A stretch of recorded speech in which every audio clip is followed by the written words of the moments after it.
ورحمۃ اللہ تعالی وبرکاتہ۔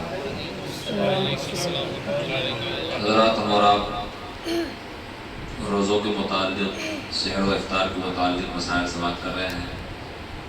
کل آپ نے سحری کی کیا برکتیں ہیں اور اس کی کیا فضیلتیں ہیں، احادیث نبویہ صلی اللہ تعالیٰ علیہ وسلم کے متعلق آپ نے سماعت کیا ہے۔ افطار کرنے اور کرانے کی بھی بہت ساری فضیلت ہیں، جس میں آپ نے کل ایک حدیث مبارکہ حضرت عبداللہ ابن عمر بن عاص رضی اللہ تعالیٰ عنہ سے روایت جو تھی آپ نے سماعت کیا کہ رسول اللہ صلی اللہ علیہ وسلم نے ارشاد فرمایا کہ روزہ دار کی دعا افطار کے وقت رد نہیں کی جاتی ہے۔ اب آئیے اسی سلسلے کو آگے پڑھاتے ہیں، اور چاہیے بھی دعاؤں کا اہتمام کرنا چاہیے۔ افطار کے وقت آپ اپنے گھر میں بیٹھے ہیں یا کہیں بھی بیٹھے ہیں تو افطار کا جو وقت ہوتا ہے وہ دعا کی قبولیت کا وقت ہوتا ہے۔ اس وقت ہمیں دعائیں کرنی چاہیے، اور دعائیں بھی ایسی ہونی چاہیے کہ جس میں اپنا بھلا ہو، مسلمانوں کا بھلا ہو، اپنے والدین کا بھلا ہو۔ اس لیے فرمایا گیا ہے کہ مسلمانوں کو چاہیے کہ افطار کے وقت دین و دنیا کی بھلائی اور مذہب و مسلک پر استقامت اور حسن خاتمہ کی دعا مانگنی چاہیے۔ دین و دنیا کی بھلائی ہمیں عطا ہو جائے، مذہب اور مسلک پر ہم قائم رہیں، یہ دعا کریں، اور حسن خاتمہ ایمان پر ہمارا ہو۔ یہ بہت بڑی چیز ہے، آدمی زندگی بھر مسلمان رہے، ایمان والا رہے، اور خاتمہ ایمان پر نہ ہو تو پوری زندگی کا کام دھرا کا دھرا رہ جائے گا، کچھ کام آنے والا نہیں ہے۔ لہٰذا خاتمہ ایمان پر ہو، اس بات کی دعا ہمیں ہمیشہ کرنا چاہیے۔ حضرت ابو ہریرہ رضی اللہ تعالیٰ عنہ سے روایت ہے کہ رسول اکرم صلی اللہ تعالیٰ علیہ وسلم نے ارشاد فرمایا کہ اللہ عز و جل نے فرمایا، میرے بندوں میں مجھے سب سے زیادہ پیارا وہ ہے جو افطار میں جلدی کرتا ہے۔ کیا فرمایا اللہ تبارک و تعالیٰ نے کہ میرے بندوں میں مجھے سب سے زیادہ عزیز اور پیارا وہ ہے جو افطار میں جلدی کرتا ہے۔ اس لیے حدیث مبارکہ میں آیا نا، سحر میں دیر کرو اور افطار میں جلدی کرو۔ سحر میں دیر کرو اور افطار میں جلدی کرنا چاہیے، وقت ہو جیسے فوراً افطار کرنا چاہیے۔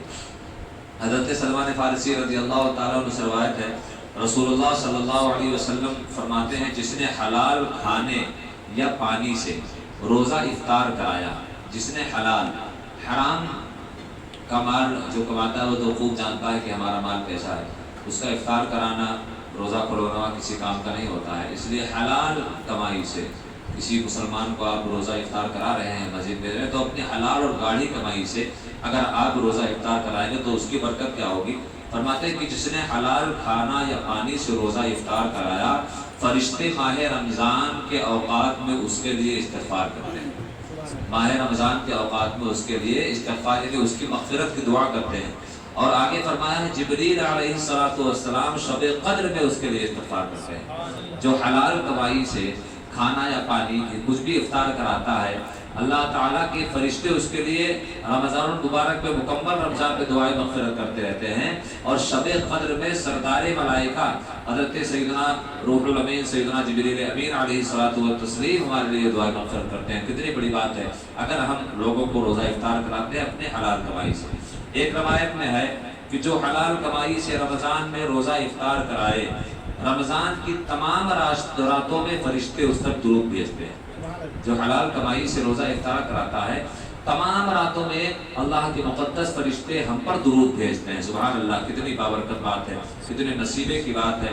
لہٰذا ہمیں چاہیے کہ اپنے حلال اور گاڑی کمائی سے لوگوں کو افطار کرانا چاہیے، اگرچہ ایک کھجور ہی کیوں نہ ہو، اگرچہ ایک گلاس پانی ہی کیوں نہ ہو، نیت ہونی چاہیے۔ اگر اس نیت سے ہم کرائیں گے تو اللہ تعالیٰ کے فرشتے ہم پر ہر راتوں میں، تمام راتوں میں، رمضان کی راتوں میں ہم پر درود بھیجتے ہیں۔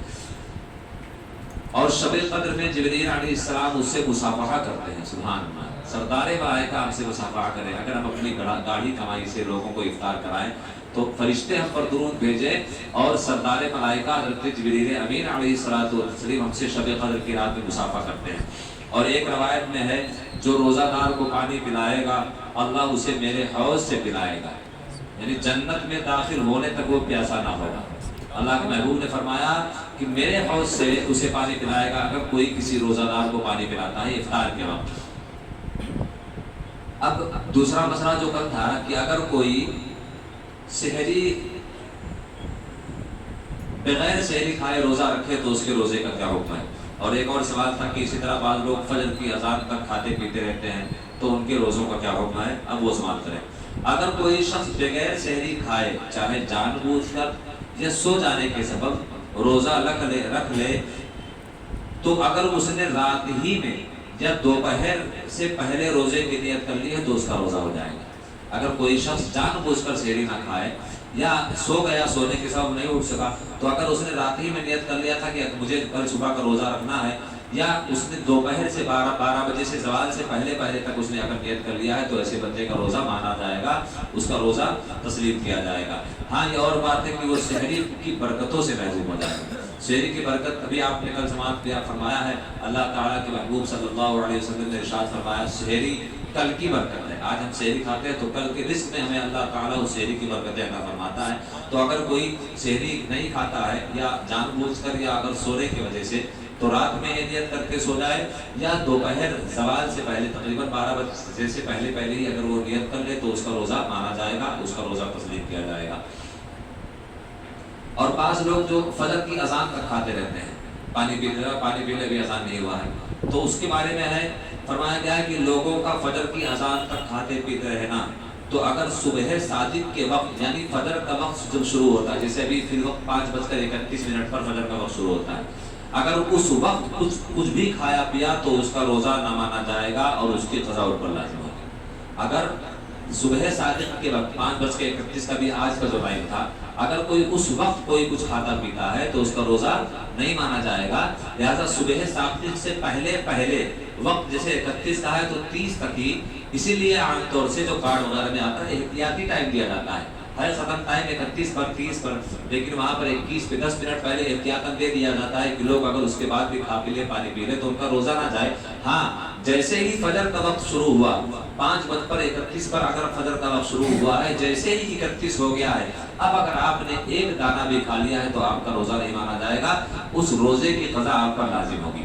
حضور تاج الشریعہ علامہ مفتی محمد اختر رضا خان قادری ازہری علیہ الرحمہ کے ایک سوال کے جواب میں تحریر فرماتے ہیں، صبح صادق سے پہلے کھانا پینا موقوف کر دینا لازم ہے۔ صبح صادق سے پہلے یعنی جو فجر کا وقت شروع ہوتا ہے اس سے پہلے کھانا پینا ترک کر دینا کیا ہے، لازم ہے، ورنہ روزہ نہ ہوگا، روزہ نہیں ہوگا۔ جو لوگ صبح صادق کے وقت یا اس کے بعد تک کھاتے رہتے ہیں ان کے روزے نہیں ہوتے ہیں اور وہ ترک روزہ کے سبب گنہگار ہوتے ہیں۔ روزہ چھوڑنے کی وجہ سے کیا ہوتے ہیں، گنہگار ہو گئے اور مستوجب نار ہیں، یعنی ان پر جہنم واجب ہو جاتی ہے۔ اللہ ہوگا اگر کوئی دیکھیں نا، بہت سارے ہمارے بھائی ایسے ہوتے ہیں، ابھی تو اذان نہیں ہوئی ہے لاؤ پانی پی لیا جائے، ابھی اذان نہیں ہوئی ہے لاؤ بیڑی سگریٹ پی لیا جائے، تو ایسا نہ کرے۔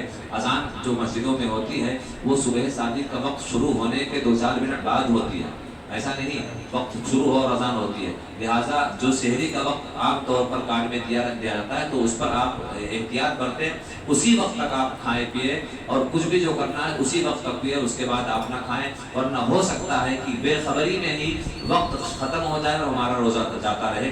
لہٰذا ہمیں ایسے تمام چیزوں سے پرہیز کرنا چاہیے۔ اللہ تعالیٰ کی بارگاہ میں دعا ہے مولا ہمیں تمام تر مسائل سیکھنے اور ان پر عمل کرنے کی توفیق عطا فرمائے، اور جو کچھ بھی ہم سیکھ رہے ہیں مولا اسے ہمارے ذہنوں میں محفوظ فرمائے۔ السلام علیکم ورحمۃ اللہ وبرکاتہ۔